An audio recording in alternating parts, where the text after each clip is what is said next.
Welcome to Acoustic Chef. What's going on, y'all? How y'all doing? What's up, people? Good morning. Fun. Good morning, man. I've been drinking this. What kind of coffee y'all drink? Zero. Lattes, anything sweet. No, but I mean, like, y'all got like a certain brand that y'all use?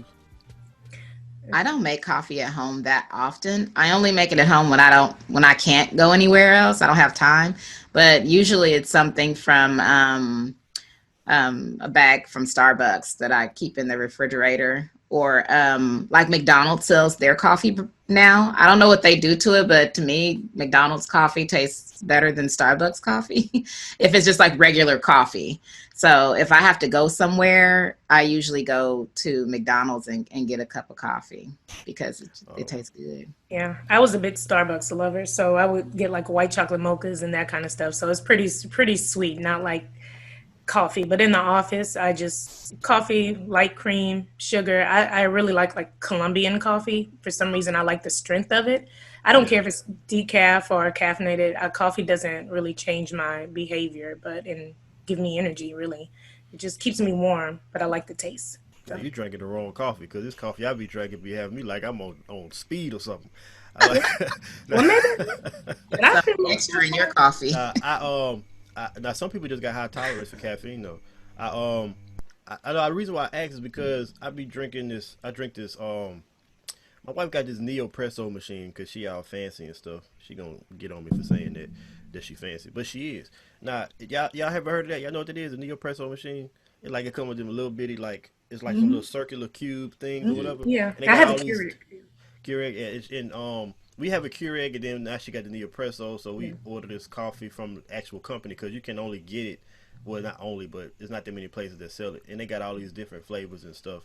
And when I try the different flavors, and I drink my coffee black. So I feel like if the coffee is like hazelnut muffin, or if it's whatever, then I should be able to like taste it. All of it tastes the same.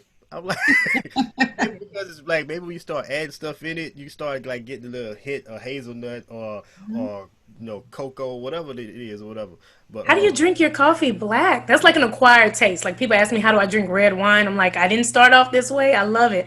But I cannot get my coffee like, So I will say this: it's not delicious. It never will be. It's just like anything else that you drink, you get used to it. Kind of like people who say they drink beer. You got some people who like the taste of beer and they're like beer connoisseurs. I am not. When I drink beer, it's just to get a light buzz. It's because it's not heavy. It's not gonna get me real messed up.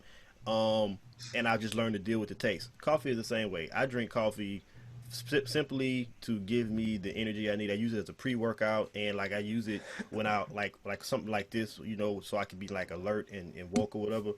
And so I drink my coffee. I drink it black. I don't add no sugar. Plus, I try to like to do keto, so of course, I don't add any sugar. I know I could add sweeteners and stuff, but it's just easy for me to go all in on the black coffee. It's You just know they sell caffeinated water. Like you don't have to drink the bitter, nasty black coffee if you just need the caffeine. Just buy some well, I caffeinated water. I honestly did not know they had caffeinated water. I'm gonna look Oh into that. well, But I you don't know. mind. Like I'm used to. I've been drinking black coffee for like 2 years now, so it's actually like a norm for me. But I was just curious, man, because I'm like this coffee all tastes the same. Be adding these different names on it and stuff, and they just putting the same coffee in the same packages. And it's expensive.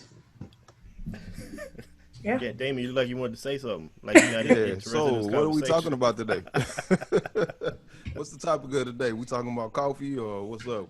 We Yeah, we talking talking about about coffee, aka black people, because yeah, so we had a real heavy topic today, and it's something that we just need to go ahead and jump into. It's something that we've been wanting to discuss for a while, but it's really just seems like a great time to talk about it, and that is the idea of black on black crime. And I say the idea of black on black crime not to say that it doesn't exist as far as black people who murder other black people or commit crimes to other black people, but there's a term out that you don't hear in other races. You only hear black on black crime. You never hear white on white crime, Hispanic on Hispanic crime, Mexican on Mexican crime, Mexican on Mexican crime. You never hear that with any.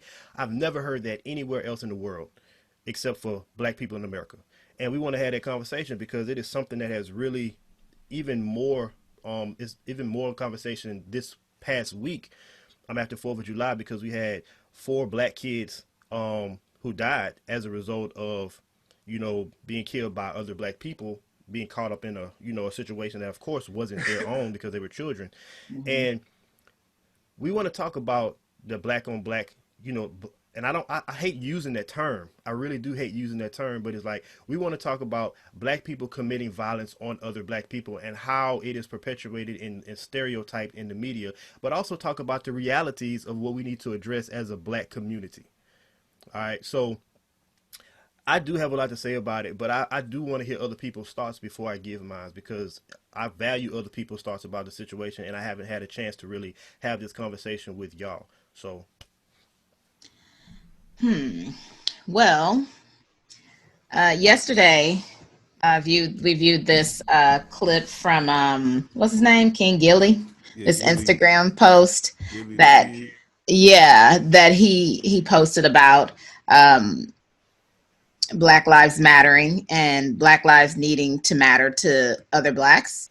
And basically, it sounded like he was saying, like he did say, I support Black Lives Matter. I support arresting cops that do harm to Black people, the injustices. But we also need to matter to each other as well. And with that, I agree. I grew up in part of my life. I grew up in the city of St. Louis, and it's not that as far as crime goes. It's maybe a hop, skip, and a jump from Chicago. What's going on there? And I just I watched my brothers, try not to be part of a gang, and then eventually a couple of them did join a gang just because of safety reasons and things like that. You don't want to be the odd man out when something happens. You want to be part of a family or a team, so that it's kind of like being protected as well. And so as I watched all of that, I watched how damaging it was to our community where we lived. I watched my family members selling drugs and instead of going to school, sitting in trap houses and like hurting and killing each other. All of this happened. They were killing each other. And I'm thinking to myself, how can we level up as a people if this is what we're doing to each other? People that live in our own community, people that we know, we're damaging our community this way. And so I agree that, first of all, I don't think black on black crime is a thing. I don't even know why we use that, because white people, part of it is community. If you live around a bunch of Black people and you're Black and you're apt to commit crimes, you're going to commit them around where you live. But so do white people. They commit crimes in their white neighborhoods. Hispanics commit crimes in their Hispanic neighborhoods as well. And it's just unfortunate that our people have been labeled this way. And, oh, what about Black on Black crime? I really just feel like it has to do with where you grow up. So that's that. But also us, committing these atrocities against each other and then protesting in the streets, you can't have it both ways. Either you're pro-Black life all the way around, or you're a hypocrite. Like, you can't say, I'm getting ready to go over here and thug out and be a gangster, and I'm gonna hurt the people who live in my community who look like me, but then be angry when a white cop or a racist cop does the same thing. Like, you have to, I don't know. I just feel like all of us need to respect each other and our communities as well. You can't have it both ways. I just feel like if we're going to say Black Lives Matter, it needs to matter to us as well. Not saying that, bad cops don't need to be filtered out and arrested and all of that, because they do. And racist cops definitely need to not be cops. But we also need to like flip the mirror and take a look at ourselves as well, because if we're hurting each other, then what's the point of protesting when one of our own gets hurt or murdered? Yeah, I agree with you, Gina. My thing is, I think we get caught up on the organization Black Lives Matter. Black Lives Matter was never put in place to tackle all of these things that we have tried to, put into that box. Black Lives Matter was about police brutality. If you just go by the words Black Lives Matter, yeah, we're saying we matter, but we're saying that we matter to the system, not to each other, which we should. But that is not why the organization was created. So it's definitely separate from what's going on in our community. It's solely on making sure we're not killed because we're black. So when a black person kills a black person, that black person is going to jail. That black person is going to face punishment. That black person didn't kill a black person because of the color of their skin. They killed the person because of greed. I'm jealous. I don't want you better than me, or you piss me off. Yeah, I'm sure some white people do the same thing. But when we're talking about brutality and things that are going on in our communities, and when someone kills on, I don't have the right statistics. I could say 8 times out of 10, 9 times out of 10, we're viewed as a threat. I'm tired of hearing white people say, I feared for my life, so therefore I killed that person. So we're killed based on the color of our skin. So it's, yes, we need to deal with what's going on in our community. We definitely need to clean our house, but we're not killing each other because of the color of our skin. We don't go out and kill people because they're white and they're Asian and they're Mexican. We kill them because we have a bad situation with them, or we're evil people, but not because of how they were born. So when white people are killing us and we're a threat, this is because of how they view us. Right. So that is separate from Black Lives Matter. Yes, we need, the whole black on black crime. It is only a thing because they made it a thing. They pushed that narrative, and then we ran with the language and we continuously use it. But we are making up the prison population, but that's because of the same narrative that they pushed on us. So like I said, we're going to pay the price for our crimes. Everyone else isn't. So yes, I hate to keep saying black on black crime it is an issue. We do need to value each other and love each other and make sure that we matter to each other. But I just don't want us to get confused with the other arguments that we're having. So yeah, let us do this, but also, and I don't need other people to come in, and tell me how to help run my house. First, tell me how you're going to stop killing me or finding me as a threat because I'm black. And then, then you can tell me how you fix that. And then maybe we can apply that over here. But I do think we need to come together and fix our house. Oh, one of the main reasons, y'all can hear me, right? Yes. Yeah. One of the main reasons why I reject the narrative is because they always leverage Chicago. You know what I'm saying? Like, I don't care if they can kill Alton Sterling in Baton Rouge. And the first narrative after they villainize him and talk about his history and all of this type of stuff and with the police or whatever, then they run to Chicago. When they run out of that ammo, then they go to Chicago. Well, look at what you guys are doing to each other in Chicago or whatnot. You know what I'm saying? Like, Chicago is not indicative of all black people across the country or whatever, across the world. You know what I'm saying? So black on black crime is a misnomer, of course, because as each of you stated, it's a matter of proximity. It's not a matter of black people just killing each other. Oh, there go a black dude, let me go kill him and stuff. That's not what's going on or whatever. Both of y'all worked, all three of y'all worked in the in schools and stuff like that or whatever. If it's not a lot of teachers that end up molesting students, right? It's not a lot of teachers that do that. It's not a lot of administrators that do that. It's only a very small percentage of people that do that. So what if that was flipped and the students were villainized because of a teacher had sex with a student, and then the teachers came to rally saying, well, the bigger problem is students having sex with each other, not teachers. Like, that's stupid. That doesn't make any sense or whatnot. You know what I'm saying? So I felt what Gilly was saying. He was very passionate, with what he said or whatnot. And other people have been passionate as well about the whole black on black crime misnomer or whatever. Just to add to just taking Chicago, for instance, what's going on in Chicago that's making it so deleterious to those people that are living out there, and why aren't they receiving help? If they aren't receiving help from the National Guard, from the police, if those communities aren't strengthened, to me, that's saying that the people in power there are saying that all of those people are guilty, that those children deserve to die, that those old folks deserve to die. There's a lot of gang members in Chicago or whatever, and I think more so they're gang members trying to kill each other. Every now and then innocent people get caught in the crossfire. That's what I'm saying. But what is the mayor and the council members saying? Are y'all saying that these people deserve to die? Because if they don't deserve to die, then why aren't you helping them? Why aren't you reinforcing the police in those bad areas? You know what I'm saying? I've been to Chicago. I done been in the Wild Hundreds. I done been in Cicero and Division Street, and I got homeboys from there that are my same age. Meaning everybody's not dying in Chicago. Mm-hmm. You know what I'm saying? These guys 30 and 40 years old or whatever. Granted, I know people that have moved away from Chicago because they said it was, it could get bad sometimes or whatever. But I think it's called Millennium Park and downtown and the Navy Pier and all of that type of stuff. I done visited all them places. I didn't see any gang activity in those areas, downtown near the Michigan Ave and all of that. Why not? You know what I'm saying?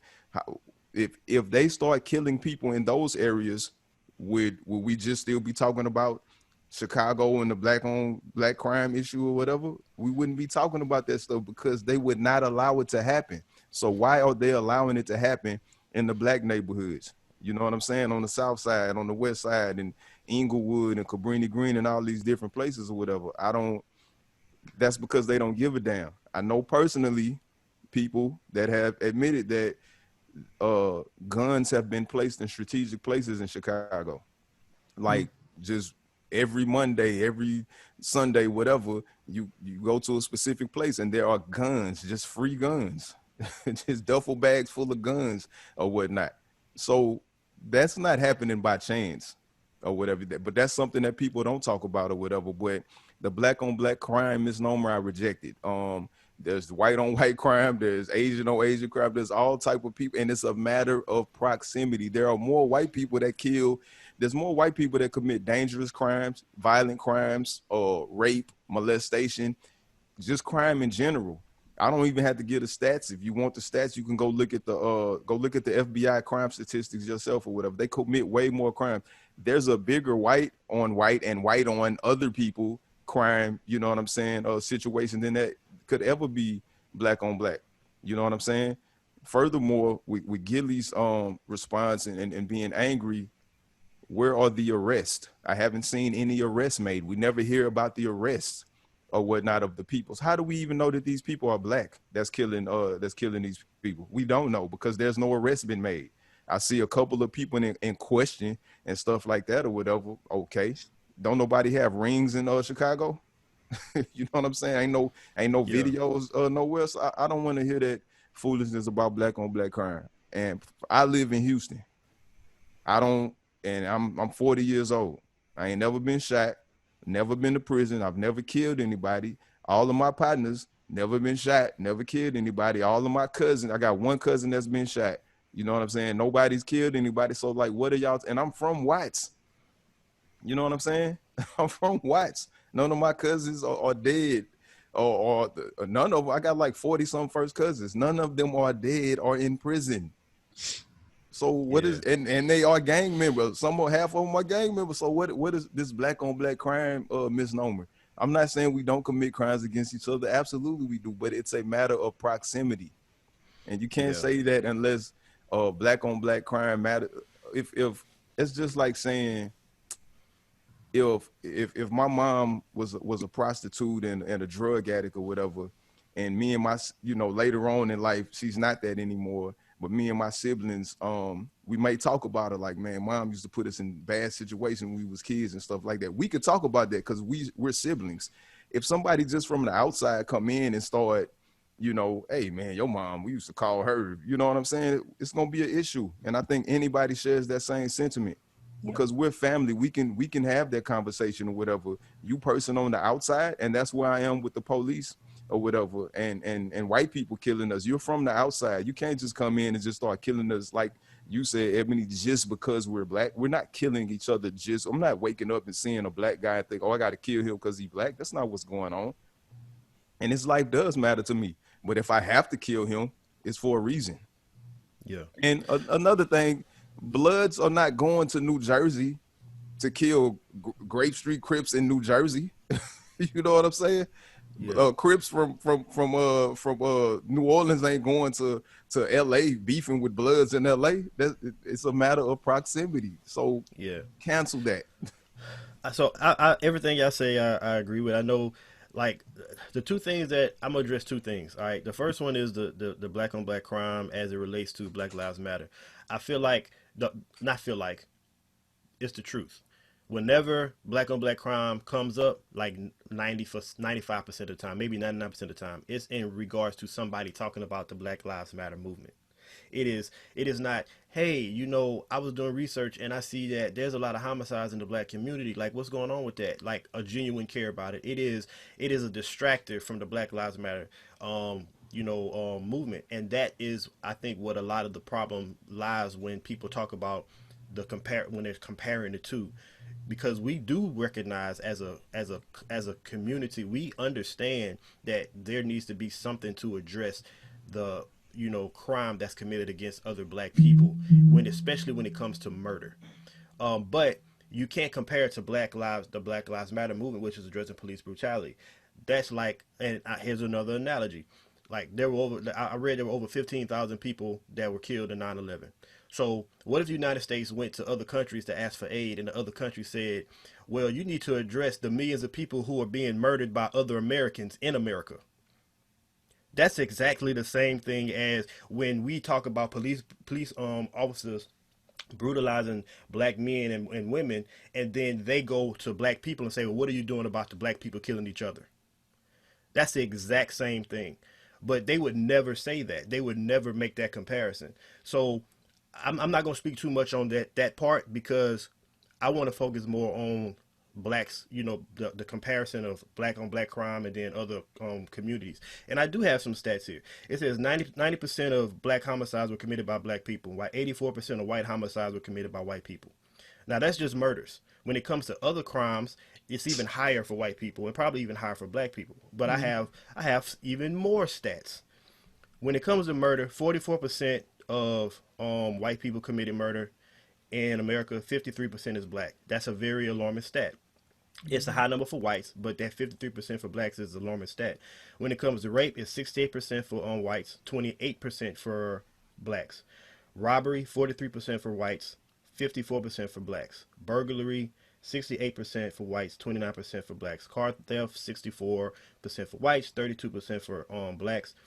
And I'm not going to keep saying whites and blacks. The first one is whites, the second is blacks. Arson is 71% and 25%. Forgery is 66% and 30%. Fraud is 65% and 31%. Prostitution is 55% and 38%. Drug abuse is 70% and 27%. Gambling is 40% and 48%. DUI is 81% and 14%. Now, the reason why I wanted to go through all those is because when you look at the ones that are very alarming for black people, murder, robbery, and that's it. Murder and robbery. Murder is 53%, robbery 54%. Damon, this goes to what you were saying. Proximity. It's about where you live. Now, high crime areas for blacks, for Latinx people, and for white people are where? In poverty-stricken areas. You don't have high crime areas in middle class neighborhoods, or you don't have high crime areas in where rich people live. They're only in poverty stricken areas. It doesn't mean that you don't have crime in those places per se, or ever so often, but it's not high. Why is so if you infused one poverty stricken area, one area where you had a third whites, a third blacks, a third Latinx people, then you would have higher numbers of black on white crime, white on Latinx crime, black on Latinx crime. Why? Because those people are going to separate into groups. Just like our prison systems. You have black groups that fight against white groups, that fight against Latinx groups. It's basically a gang. They do what humans do naturally. And what they do naturally is they migrate to what is the norm for them. Just like at school, our black kids sit at the black table. The black kids. We have a school that's like 90% Hispanic, and those black kids get along with the Hispanic students. But at lunch, they sit together. It's because that's their norm. That's what they're used to. Same thing with white people. If white people were in a group of black people, they would sit together. That is a normal human behavior. So if you had a poverty-stricken neighborhood, you're going to have a bunch of black people together, white people together, and Latinx people together in the same neighborhood. They're going to click up, and they're probably going to become a gang. And the reason why you're going to see crime go up is because what are they fighting for? They're fighting for food. They're fighting for money. and if drugs becomes a issue in that neighborhood, then they're going to be fighting for territory to sell the drugs. It is going to happen by itself, because when you look at other countries where there are high poverty areas, you have high crime areas. And when I say, I'm talking about in Africa, I'm talking about even in Europe. A lot of countries in Europe don't have high crime areas because they don't have high poverty, because the government makes it that way. The government makes it to where people are able to take care of themselves and not have to worry about committing crimes to do so.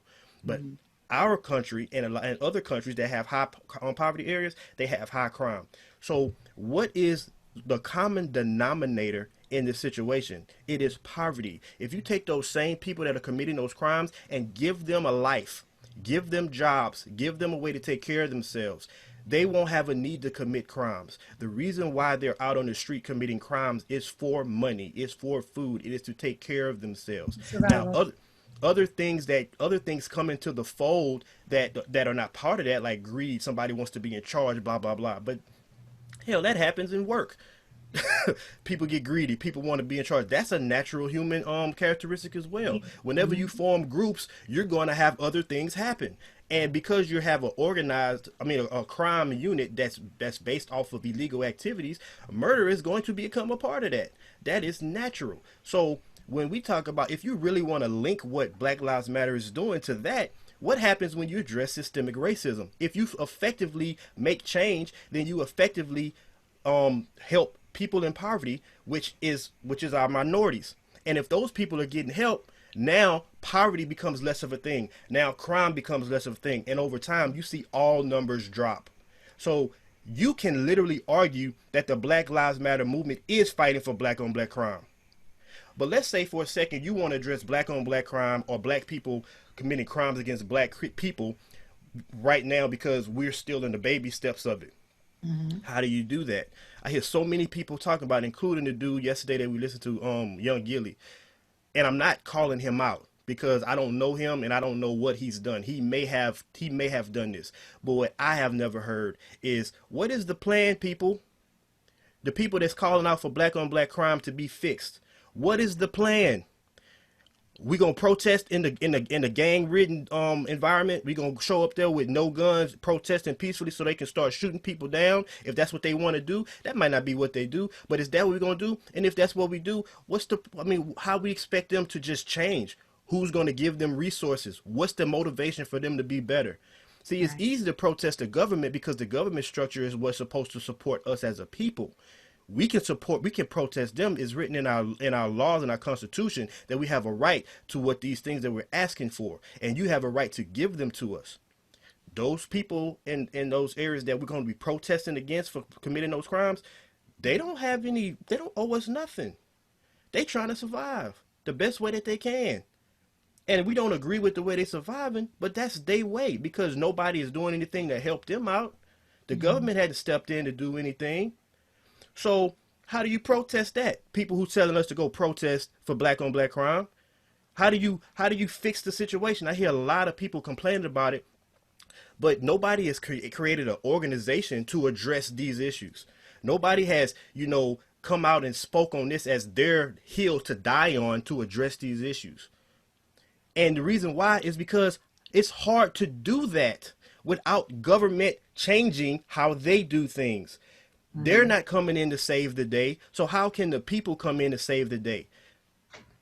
And so it's like, yes, we recognize as a group, we all recognize, when I say group, I'm not talking about us, I'm talking about society. We recognize that we need to address murder and robbery, because when we talk about black on black crime, that's exactly what we're talking about. We're talking about murder and robbery. We're not talking about all those other things I listed, because all those other things, those are more white crimes than black crimes.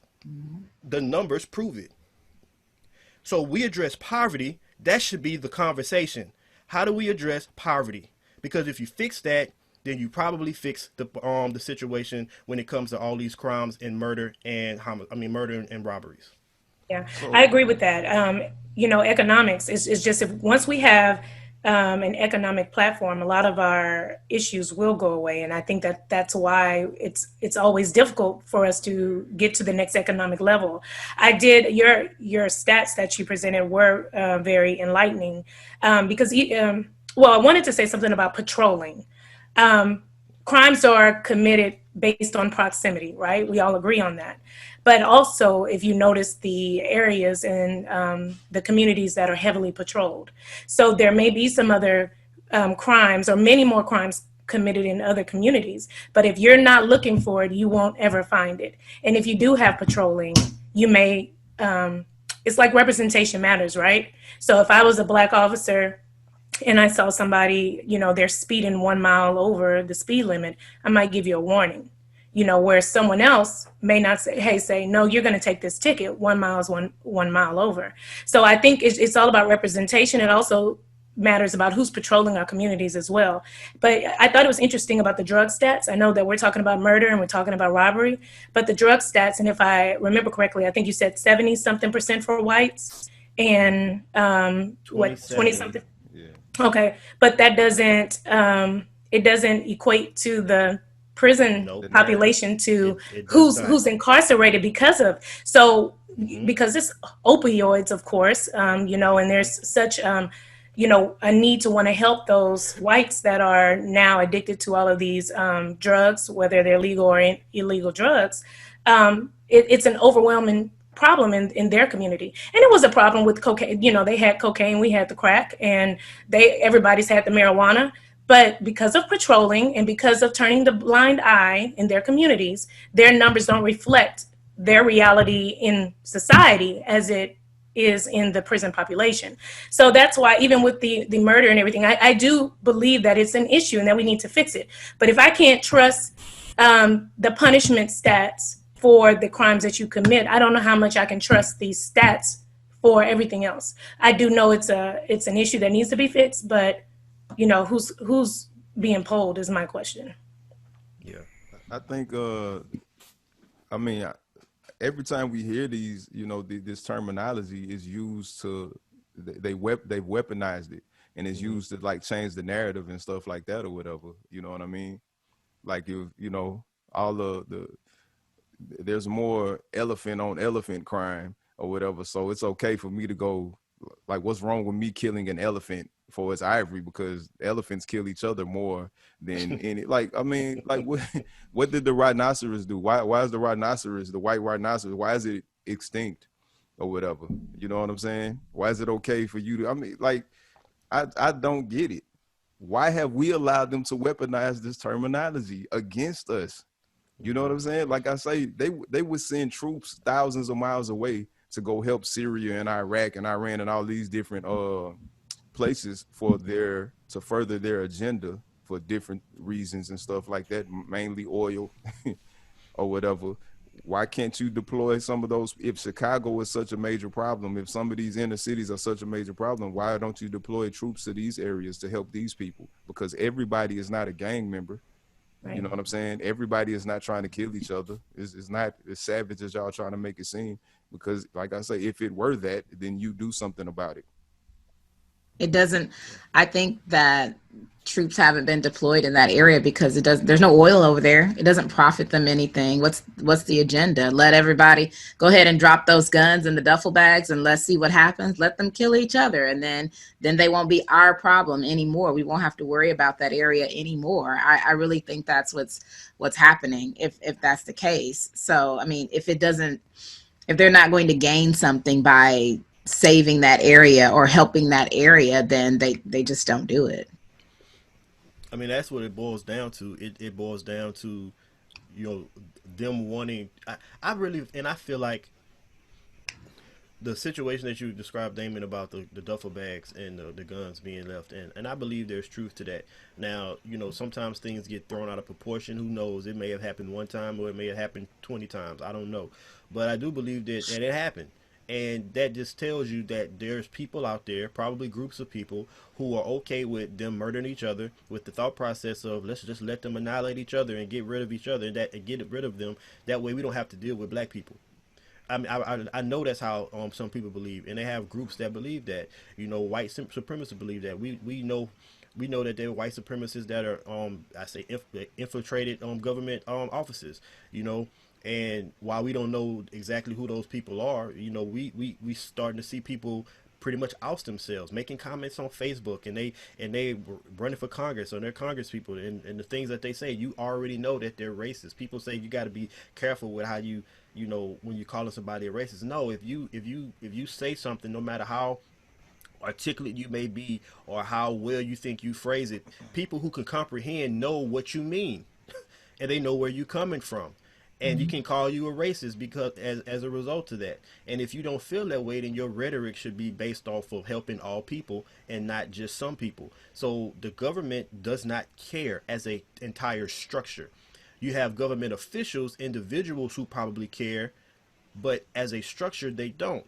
And until somebody in government or somebody or some organization comes together and forces the government to care, nothing is going to change as it results to murder and robberies in the black community. Okay, if we running low on time or whatever, before we get out, I wanted to give a shout out to the Houston police that got it right or whatever. I don't know if y'all saw this video Yeah, that the Yes. I Houston saw police, it. they arrested this guy. They also utilized the community, you know, in order to help this guy. And I don't even believe there was any arrest made because the guy was having a mental health breakdown. A lot of times we don't know what to do with our, you know, people that have mental issues, so they just throw them in jail. And this situation shows is a testament to how the system can work if everybody works together and if we use humanity versus just using, you know what I'm saying, regulation and stuff like that or whatever. So shout out to the Houston police. I've never had any issues with the Houston police. Like anytime I've been pulled over, whatever, they've always been respectful to me as a human being. I can't speak to anybody else's situation. I'm sure there's some negative situations too, but just me personally, I don't have no issues with them. Yeah. Well, I I, have, but I don't have issues with them. But I've had some bad yeah, experiences. I don't have I don't issues. think you said something about him having a mental health breakdown and us not knowing what to do when somebody's having a breakdown like that. And I don't think that is entirely true because if he were white, it would be like widely recognized, oh, he's having a mental health breakdown. It's his mental health. But I think it's an issue in the black community. Mental health is an issue because we don't like to recognize it. We don't want to put the spotlight on, oh, this person might be, you know, having a mental health issue, or we will call him crazy, or we'll, oh, you know, he out of there or whatever. We don't, black people in general don't like to recognize mental health and going to therapy and getting that kind of help. And so when we see that, yeah, they end up getting thrown in jail because that's not something that we tend to recognize. It's always been a stigma on somebody who has a mental health issue. Instead of saying, let's get him some help, or let's, you know, let's figure out how we can break this situation down and intervene as a community, as they did in that video. It's always, oh, that boy crazy, he's always been crazy. And then of course he ends up, you know, they end up in jail or something like that. I think if black people in general took more of a stand and said, you know what, this is a mental health issue, let's recognize it, instead of always saying, oh, he just needed a little more Jesus, or, you know, he can pray his way out of there. And which that's probably true as well. I mean, I guess, but that's not always the only thing that we need to look at. Black people in general as a community. My mother never said, let's go to counseling because we have these issues. It was always, and I love my mom, but it was always, you know, this is why you're having this issue because you're not participating at church, or you're not doing this, or you're not doing that. It was never recognized that you might really be having a problem and let's go get you some professional help. And so as a community, if we recognize that a little bit more, I think we would see fewer of us like going to jail due to mental health or being killed because there is something going on mentally, than just, you know, the community actually intervening and saying, you know, Yeah, That's what it is. I agree with that assessment, Regina, because I so police, they don't Quickly, spend a lot of time in the escalation techniques, which they should. Speaking from an educator perspective, I've worked in the special ed department, and I've had to de-escalate like several times with students who have conditions, and that's as far as I'm gonna go with it. And when you address the situation with trying to find out what's wrong with the person, and you know how to get a person to a calm level or calm state, it's easy to deal with that person afterwards. I don't feel like police should. I feel like the first step is trying to like de-escalate the person is going through those steps. If it's not a person who has a gun or a knife or causing some type of physical harm to other people, if they are outlandish or outrageous, or they're like kind of all over the place, that I can understand how that could be scary to a person who's not trained, you know. And you're right, Regina. The perspective of white people a lot of times is, oh, they see that and they automatically assume or they automatically know, hey, something's not right with this dude or this woman. But when it's a black person, it almost feels as if they expect that person to act that way, so they're normal. Yeah. And then they treat them a certain way as a result of it. So there should be a lot more time put into de-escalation techniques by police officers, because a lot of these people who are being attacked and arrested outside of the murders, they don't have weapons. They are not they're like committing crimes. They are being called on by other people, 911. The 911 caller is giving their perspective. Oh, they must be on drugs. Oh, they must be doing this or that. And that's what the police come in with, and they come with that in mind. Okay, I have to address this person acting a certain way. And I agree with that, Regina. I think those. Oh, go ahead, Evan. You sure? I'm quick. Okay, no, you're not.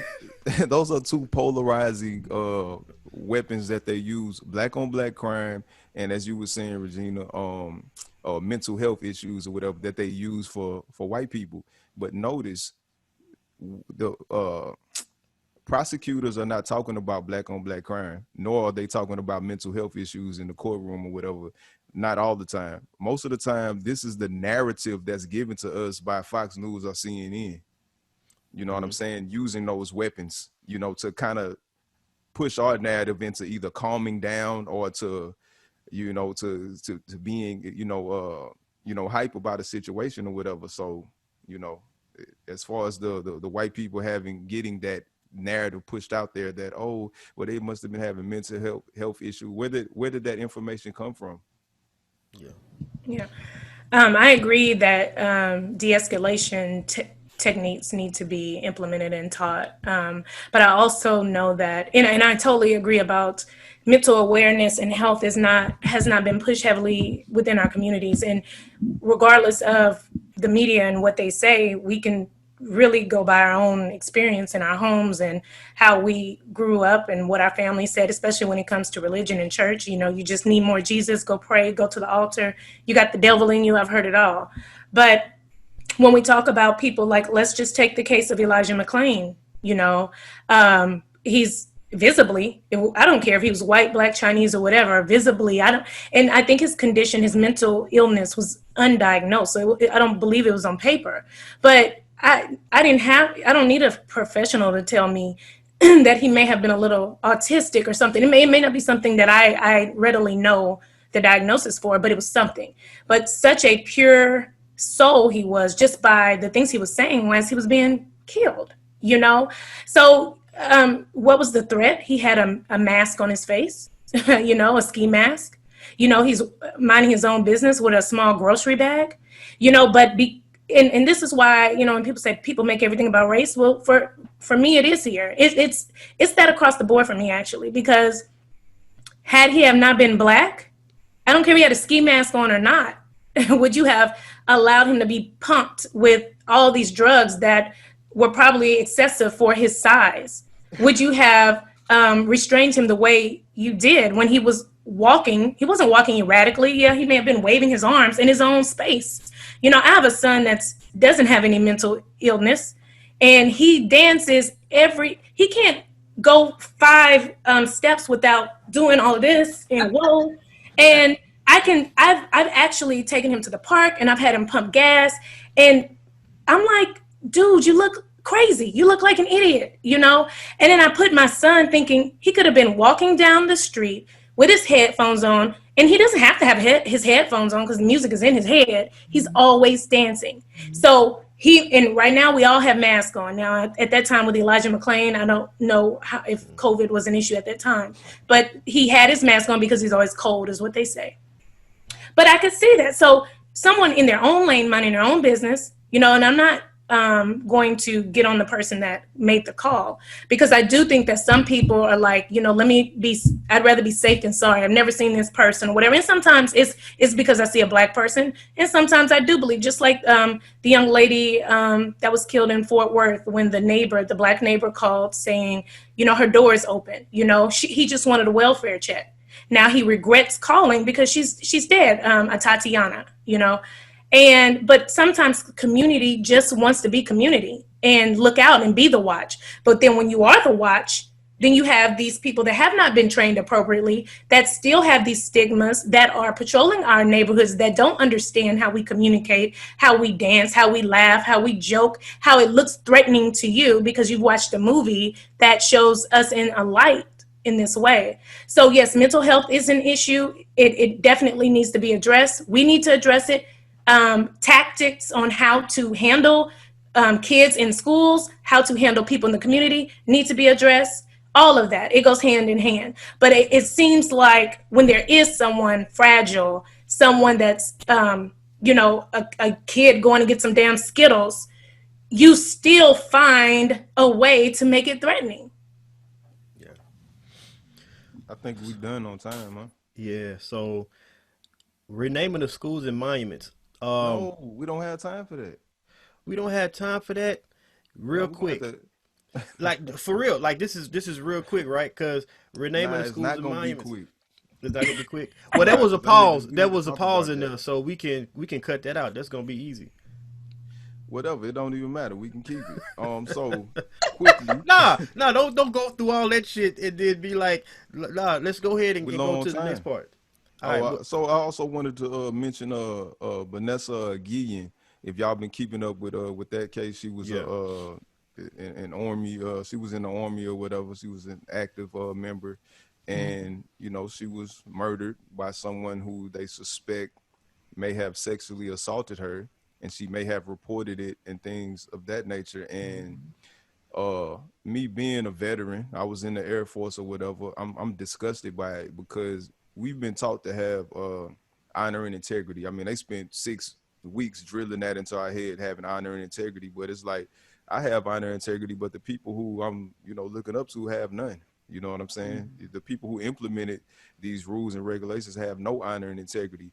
Why did EquiSearch find this girl and another body of another military personnel versus the military being? I mean, it's like a million of us. I would have went out there. You know what I'm saying? They just hit me up. Hey, we need all active, everybody to come help search for this for one of our own. Why is there so much cover up? This is the reason why we call it systematic or whatnot, because of the cover ups. Like, rather than just putting this one, two, it's a very small percentage of people. Everybody's not sexually harassing people and sexually assaulting people. So why not just kick those people to the curb? Why not, indict I those got a, I people? got a, I got a easy answer for that, and I feel like it may be looked at as a conspiracy theory type thing, but I don't. I think it's very rational.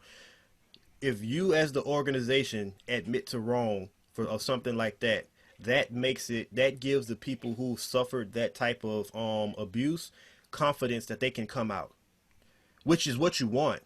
But the Yeah. military don't want that to be a problem. They don't want that to be exposed. They don't want hundreds of women coming out sharing their stories. They don't want that. And when you take responsibility of knowing that that happened, you risk that. And the way I'm saying it sounds messed up, but I think that's the reality of the situation. That's You, exactly why. But there yeah. won't be hundreds of stories if you nip it in the bud.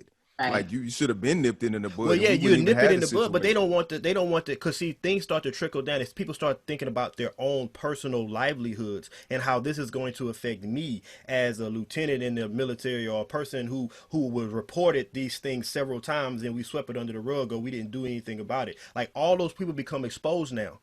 And now Right. it's personal to them. They don't want to be in trouble. So no, those people at the top don't want to expose it. It's like it sounds simple to do because it is simple to do, but that requires people to say, "I'm going to have to face this fire, and I'm going to have to deal with what happens." And no, people just not built like that. Nobody wants to take responsibility for what they do and what they don't do. Mm. Because if women start coming out now, I guarantee you, every negative story about them is going to come out because the media is going to be on the side of the military. The government does not want the military to be looked at in a bad light like that. We all know that women are sexually harassed on the regular in the military. We know that. We hear the stories about it just through systems and through people that we know and people that just stuff like that. But you don't hear about it being reported. And if women come out in droves, like let's talk about the Me Too movement, women came out in droves when they became comfortable. Bill Cosby, women came out and drove when they became comfortable about what he did because there was some evidence to support what the accusation was with the few women at first. Same thing with the Me Too movement. But in this situation, it's right now it's still allegations, and nobody supposedly knew what happened, especially at the top. But if there's some proof that shows that people knew what happened at the top, and that they're going to be punished for it, I guarantee you some more women may start coming out and saying something about it. And then we can get the conversation going. But those men are not going to do it I say those men, but those government officials or military officials, they're not going to do it on their own. Mm-hmm. And it's sad. I think there's also that fear of retaliation. Women don't report, even in societies, regular citizens, regular like non-military women, they don't report sexual assault very often, or as much as they should. Like a lot of them go unreported, and I think in the military even more so because of the fear of retaliation. Yeah, or I'm going to have a dishonorable discharge, and then I won't get all the benefits that I signed up for. Yeah, it's disgusting, man. When you go against the system, that's a wrap for you. You can pretty much say that your career is tanked because of it. We've seen it over and over again, just like with the cops that report other cops. You're gonna lose your job. Mm-hmm. There's a story, man. Quickly, the military. I think they were in the Marines, and this guy committed a war crime. You know what I'm saying? He killed like he killed I don't know, somebody that they were interrogating. Like he tortured them and stuff like that, and you're not supposed to do that. It's a war crime. So they gave clemency to somebody, or immunity to somebody else that was with him at the time and he was able to say that he actually did it to get his boy off or whatever, because they had already given him immunity. So now that like the case is a wash. That shouldn't even be able to happen. That's ridiculous. That's outrageous. Yeah, they protect their own. Yeah, anyway. So Young Thug, Pusha T, have y'all heard about this? Because I I thought it was kind of funny.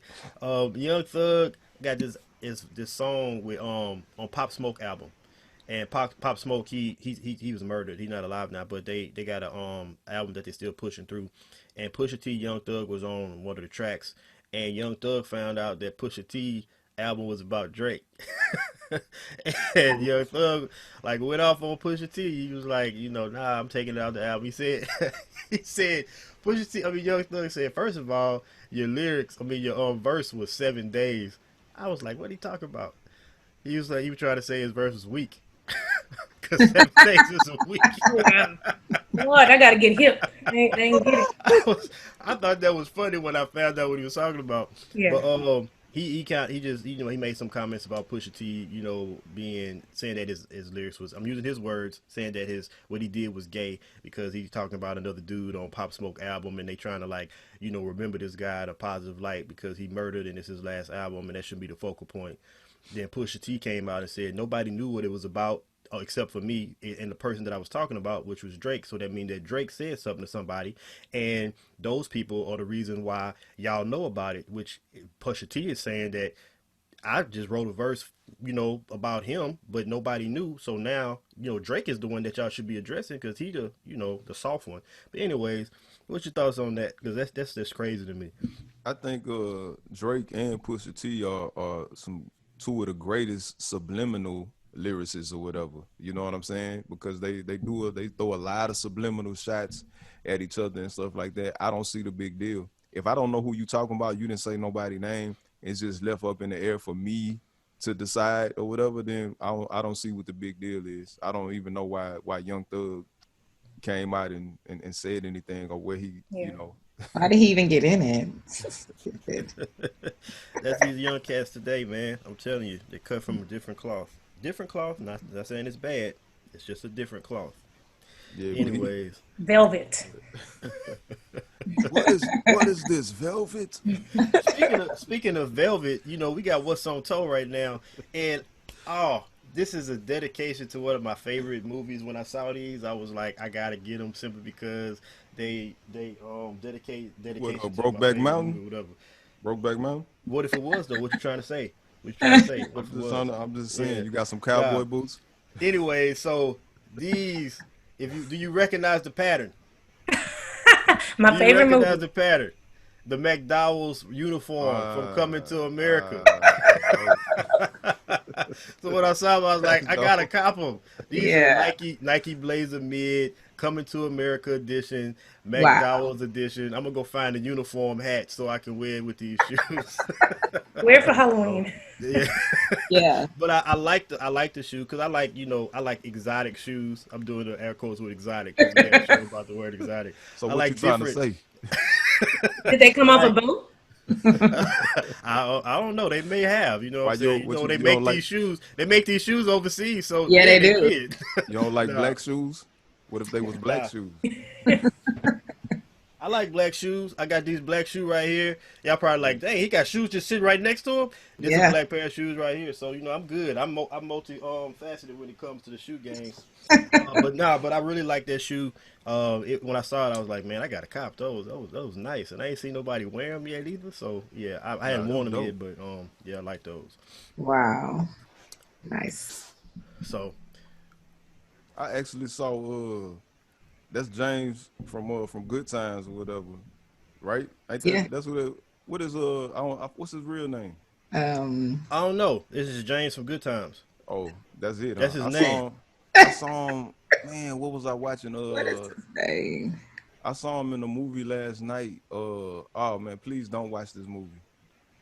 What's the Uh name of it? oh my God. It's with Adam Sandler. Oh, Uncut Gems. Oh my God. Please don't watch that movie. Oh, So I you saw you it. text you I text me tried. yesterday and asked me if I watched it. I was like, no, not yet. Is it good? You said no comment. I didn't know what that meant. I didn't know I what you meant. saw So it. it's that bad? I Hey, saw it in bro. the movie theater because somebody said it was good, and I was like, "What in the entire hell?" He didn't Adam Sandler, even though he goofy and silly, all of his movies have a specific type of direction and a way he writes it. He didn't write or direct this movie. This was written poorly. It was terrible. It was even the direction. Hey, you had a bunch of people. I had anxiety watching the movie. Me too. This was when he was a jeweler or something. Yeah, Yeah. And yeah. it's John Amos. Is My name is John Amos. That's right. Yeah. Oh, okay, yeah. So check it out at your own peril. I mean, it's not the worst movie or whatever, but it's just so much cluster and yeah. I was going on at one time. every scene. I was like, what's what is this? What am I looking at? I hated it. Well, I'm glad we talking about it because I thought I needed to go see it. When you said no comment, I thought you was basically I Hey, turned bro, it wrong, bro. I come interpreted on. that wrong. Watch I it. I thought want you to watch it so we can hear what you think of it. I Watch don't it. know. I'm not about wasting a couple hours of my life to movies that I know ain't no We good. did. You might look at it differently, man. Uh, but on the same lines of movies that's silly like that, The Wrong Missy. Have y'all It's seen not. that on No, it's not. Netflix? It's not silly. I Ah, haven't. It's not Well, silly. I'm talking about silly. Well, okay, I said that because Adam Sandler. it's Like horrifying. I It's But didn't. not, you're right. You're bro. It right. The ain't way y'all silly at explained it ain't all. silly because I seen the previews and it's right. It's not a silly movie. But um, I thought about The Wrong Missy because Adam Sandler normally does movies like that, like The And Wrong Missy his on homeboys Netflix. playing. His homeboys that with David Spade and Rob Schneider. Them his Yeah, they all in the homeboys, man. movie, so they Yeah, like normal people that they have in the movie. That's a pretty funny yeah. It's movie. They kind of got funny. some, yeah. My favorite part. Have y'all seen that? No, I haven't seen So it. if you ever watch it, it's a scene where David Spade, the main character, is with his new girlfriend, and his ex girlfriend. They are about to film a sex scene, and it's a certain song that comes on. What's the song? Is my Oh, neck? Yeah, my yeah. neck, My my neck, my back. back. but it's not the Kai edition. It is Oh. not the Kai edition. I can't remember this It's lady's a cover. name. It's like a cover. Is it Amy something? I don't know. It's I like forgot her it's name. kind of it's like a country version, but it's not Emily. quite country.